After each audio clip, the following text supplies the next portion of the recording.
Delaware and Maryland Canal Commission to order.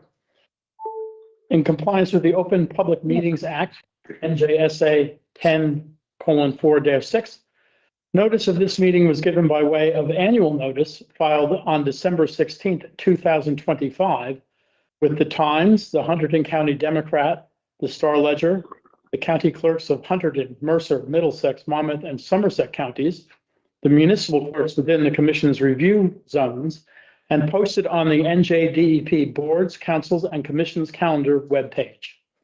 Today's meeting is being tape recorded pursuant to the exception set forth at C1 of the NJDEP Policy and Procedure 2.85, prohibition of recording in the workplace policy adopted on September 18th, 2019. Meeting participants are requested to mute all microphones when not speaking at the meeting. Thank you very much. I would ask Mr. Hutchison, the Executive Director, to call the roll, please. Good morning, everyone. For today's attendance, Vice Chairman Robert Bostock. Here. Commissioner Designee Robin Madden. Here. Commissioner Philip Lubitz. Present. Commissioner Douglas Palmer. Skip over Douglas Palmer for a minute. Commissioner Randy Jones. Present. I do see him. He said present. Great, thank you. Commissioner Chris Schaffner. Present. Thank you. And Commissioner Matthew Walsh. Mr. Vice Chairman, you have a quorum. Thank you very much. I'm moving to item 3, administrative items. It says on my agenda here, confirmation of the March 20th, 2026 commission meeting date. That is a Friday. It should be Wednesday.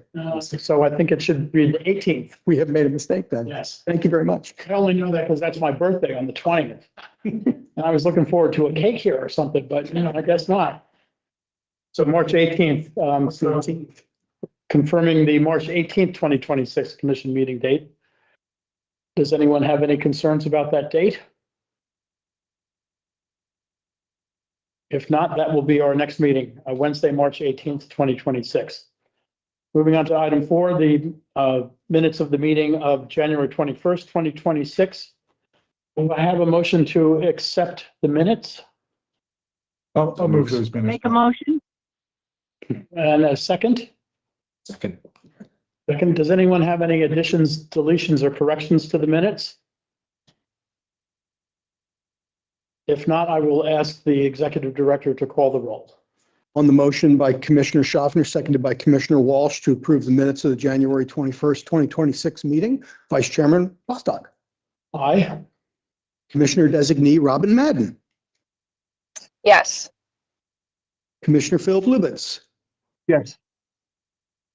Commissioner Douglas Palmer. Okay. Commissioner Randy Jones. Aye. Commissioner Chris Schaffner. Aye. And Commissioner Matthew Walsh. Aye. Minutes are adopted. Minutes are approved. Thank you very much. Moving on to item 5, review zone actions. We have 3 in zone A. And I wonder if the Executive Director could give us a very brief description of those 3 items. And if there are no comment or concerns or folks wanting to speak on any of those 3, we will be able to vote on those en banc. Commissioners, you have 3 Zone A projects on the agenda today. Project 4009F 204 North Union Street. That is a facade sign on a 19th century industrial building or 20th century industrial building on North Union Street in Trenton for a yoga studio. The sign cannot be seen from the D&R Canal State Park due to intervening structures. It is a Zone A minor sign. Also, project 6349, 202 North Union Street. That is a building that presently serves as a furniture store on the corner of Elm Street and North Union Street. This is a safety railing on a second-story door that opens up It is it is also a Zone A minor project. The commission staff, we probably went a little overboard, but the building has a fascinating history in its relationship to the Lambertville Spoke Works, which was a significant industrial facility in the city in the 19th century. And then the next Zone A project that I skipped over, I'll go back to, is 6336A, 1165 Easton Avenue. That is a nursing home / rehabilitation facility on Easton Avenue in Franklin Township, Somerset County. The applicant is proposing to install an emergency standby generator. The residents of that facility, some of whom are on life-sustaining medical equipment, so the applicant needs the emergency standby generator. The generator has to be constructed on a concrete pad in the corner of the property where the electrical service comes into the building. That is located in a commission-regulated stream corridor. Now, when the facility itself was constructed, the commission did not regulate all the streams that flowed into the D&R Canal State Park. We regulated only a list of 18 streams that were enumerated in the regulations at the time. So the entire property sits within the commission regulated stream corridor, and the only place that you could not locate it to be in the corridor or within the 100-year floodplain even of the corridor would be in the driveway to get in. So the applicant is seeking a waiver of the stream corridor regulations based on the compelling public need standard at NJAC 7:4512.3, and the staff report indicates that the applicant has met the four-prong criteria in the waiver provision in order to require the waiver. So the staff recommends that you grant it in this case. Great, thank you very much. I'll ask quickly, do any of the commissioners have any concern about the first project, 204 North Union Street, that they want to raise? Not, I'll ask if any members of the public would like to speak to that project. No? I'll ask for the second one, 26-6336A, 1165 Easton Avenue with the emergency generator. Do any commissioners have any questions or concerns they want to raise on that project application? If not, any members of the public? And then the final Zone A project, 26-6349 at 202 North Union Street, the safety railing. Do any commissioners have any questions or concerns about that application? Any members of the public wish to be heard on that? If not, I will take a motion to approve all three Zone A project applications. So moved. I make a motion. Do I have a second? Okay. The motion and a second. Thank you. Please call the roll. On the motion by Commissioner Walsh, seconded by Commissioner Schaffer to approve the three Zone A projects on today's agenda, Vice Chairman Robert Bostock. Aye. Commissioner Designee Robin Madden. Yes. Commissioner Philip Lubitz. Yes. Commissioner Douglas Palmer. Aye. And I'd note for the record at 10:09 that Commissioner Palmer joined the meeting and voted in the affirmative. Commissioner Randy Jones. Aye. Commissioner Chris Schaffner. Aye. And Commissioner Walsh. Thank you. Those Approved. three projects are approved. I'm moving on to the Zone B projects. Would ask the executive director to give us a brief description of these three applications. Commissioners, you have three Zone B projects on today's agenda. Two of them would let's start with project 2097D, Hopewell Industrial Manufacturing. This is a proposed warehouse building to be constructed on Route 31 in Hopewell Township. This project does propose intrusions into the commission-regulated stream corridor. The applicant is compensating for the intrusions in the corridor at a slightly greater than 1-to-1 ratio on site, and the commission will also take an approximate 10.6 acre stream corridor easement for the site. The Assunpink Creek runs through the property. So the applicant is seeking a waiver of the stream corridor regulations based on the criteria NJAC 7:45-12.4, where they preserve other areas of equal environmental value as to the intrusion that is being made. The other two projects are straight up stormwater analyses. 5794B, 13 Prentice Lane, that is in the municipality of Princeton, in the former township area of the municipality. The homes on Prentice Lane were approved by the commission, and this residential subdivision provided for a certain amount of stormwater management based upon a proposed impervious surface at each home site. The applicant is now come in, and they are for one of the lots that was created by that subdivision, and wants to put additional impervious beyond that which was calculated for the purposes of stormwater management when the entire subdivision was approved. And basically what we're talking about here is a pool and a patio and assorted associated development. So the applicant has proposed stormwater management,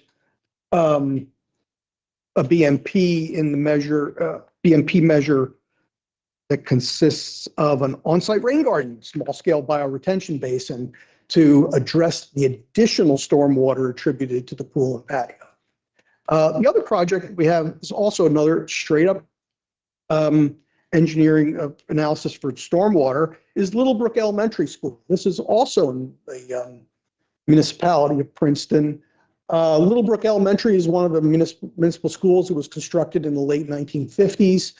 They're proposing a series of additions and improvements to the campus.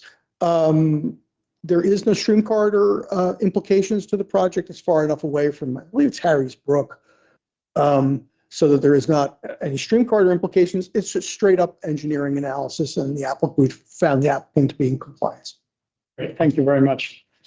I will ask members of the commission if they have any questions or comments on the first of the application 252097D Hopewell Industrial Manufacturing. Any comments on that from anybody? Questions? And give the same opportunity to those attending in person and online? No. On the second application, 25-5794B, 13 Prentice Lane, do any commissioners have any questions or comments on that application? There being none, I'll provide the same opportunity to members of the public. No. And then on the third application, 256211A, Little Brook Elementary School, any questions or comments from members of the commission? There being none, I'll provide the same opportunity to the public. There being none, I will accept a motion to approve all three of the applications under Zone B projects. So moved. I have a motion from Mr. Walsh. Do I have a second? I'll second that. Second. I have a second. Mayor Lubitz, thank you. The commissioner will ask the executive director to call the roll, please. On the motion by Commissioner Walsh, seconded by Commissioner Lubitz to approve the three Zone B projects on today's agenda, Vice Chairman Robert Bostock, Aye. Commissioner Designee Robin Madden, Yes. Commissioner Philip Lubitz, Yes. Commissioner Douglas Palmer, Aye. Commissioner Randy Jones, Aye. Commissioner Chris Schaffner, Aye. and Commissioner Matthew Walsh. Aye. It's unanimous vote, Mr. Vice Chairman. Great. The applications are approved. Moving now to item 6 on the agenda, the executive director's report. Mr. Hutchison, the floor is yours. Thank you, Mr. Vice Chairman. Good morning, everyone. I'd like to start with the workload for the period covering January 21st through February 17th. In addition to the 6 projects that were listed on today's agenda, staff issued 9 deficient staff reports. We issued 11 jurisdictional determinations. 5 certificates of approval were issued for projects approved at prior meetings. I issued 2 general permits, which is kind of consistent with it being winter. Very little in the way of exterior home repairs is underway. And we already have 1 project teed up for the March meeting already. We've also In addition to these matters, staff organized and conducted 9 pre-application meetings related to proposed and pending projects. And as of yesterday afternoon, 21 projects were under staff review. Fee collections for the month totaled $15,400. This is a decidedly low amount when compared with 2025, but more in keeping with maybe the amount we collected in 2022, which is interesting. I went back and looked at some of the weather data. We collected $12,000 in 2022 in January. And that was also an exceptionally cold month where there was snow. So, I'm therefore at least partly inclined to attribute the fee collections to the unseasonably cold weather over the past month. While 1 month does not constitute a trend, staff will be keeping a close eye on fee collections going forward. I think the reduced collections do justify the decision that was made to lower our anticipated appropriation amount this year to $385,000, which we lowered from $500,000. And I would also observe that, as of the second quarter of the current fiscal year, we do have a reserve balance of $314,233. Now, it is by no means desirable to rely upon the reserve balance to pay current operating expenses like salaries, but I don't think we're quite in the realm where we have to panic yet. So thus far in 2026 fiscal year, we've collected $273,050 of our anticipated $385,000 appropriation amount. Looking at it another way, with 66% of the fiscal year behind us, we've collected 71% of the total anticipated appropriation amount. With respect to significant events and meetings, the project file digitization project passed a significant milestone this month. Another 9 boxes of files were scanned by Megan Black. We've now gone over 400 boxes of files dating back to 1980 that have been scanned, 401 out of 526. That constitutes 76% of the total. So, the end is almost in sight. With respect to the Commission Master Plan Revision Project, last week, Commission staff met with our consultant, Clark Caton Hintz, and members of our project advisory team, the so-called PAC, to finalize a comprehensive survey that will be sent via email to a group of key stakeholders who have extensive knowledge about the D&R Canal and the park and the review zones.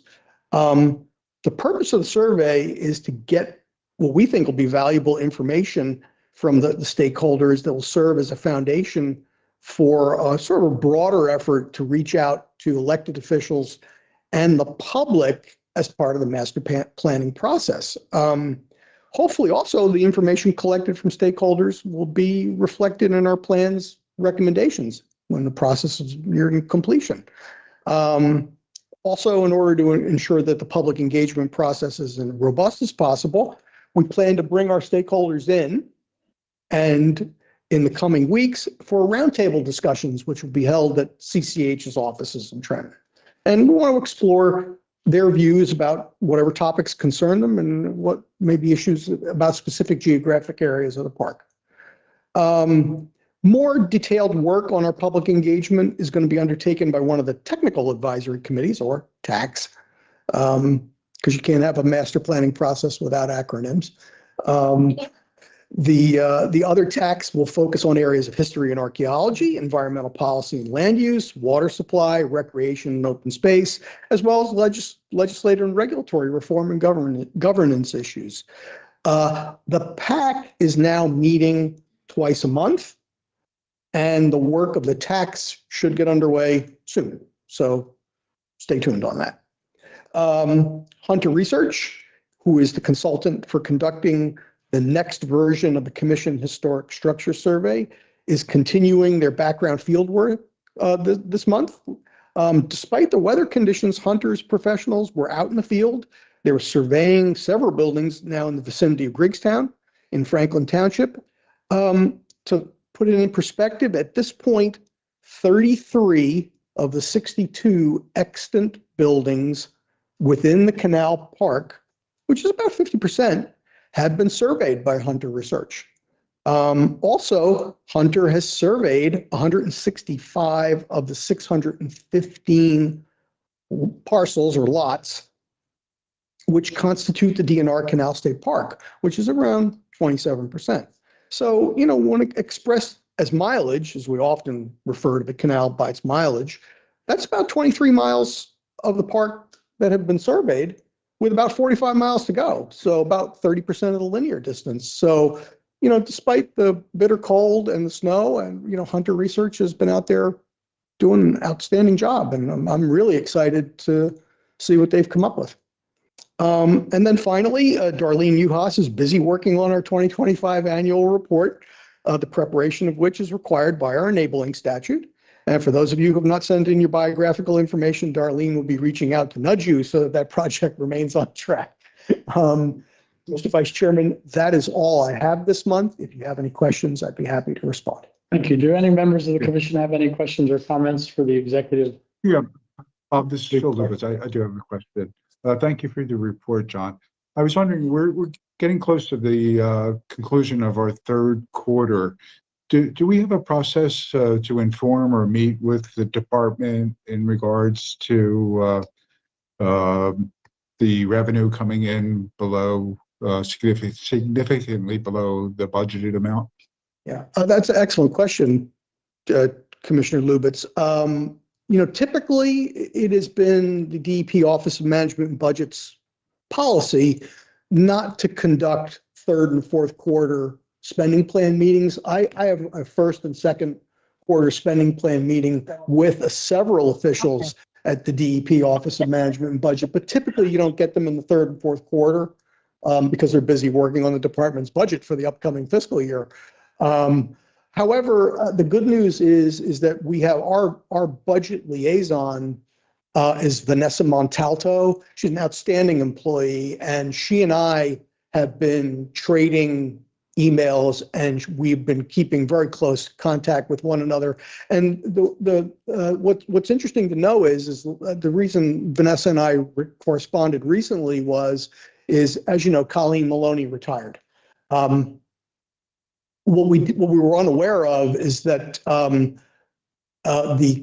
the computer program known as the CRR program, into which we log our check deposits at the bank, had not been updated in some time, and therefore it wasn't reflected in real time on the Treasury Department system. So Vanessa, she was right on top of it. She emailed me one day and said, "Wait a minute, your budget's only showing $6,000 in deposits." And I said, "Well, that can't be right. I know I've made $257,000 worth of deposits."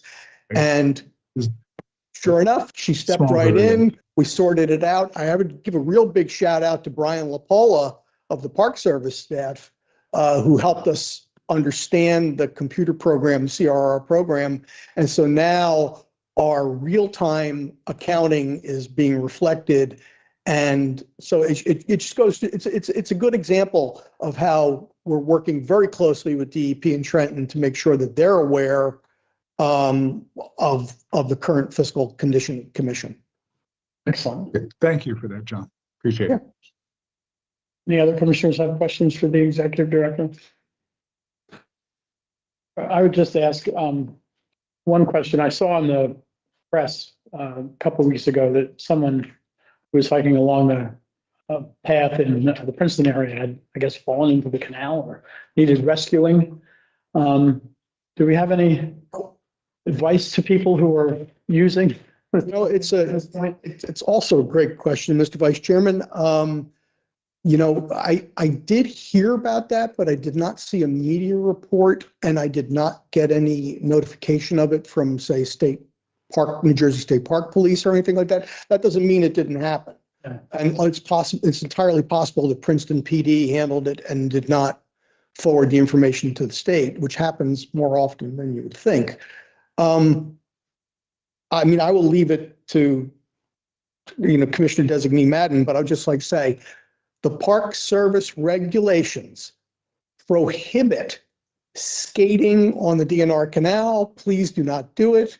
I know people are posting on social media about this sort of thing. I cannot reinforce that in more stronger language.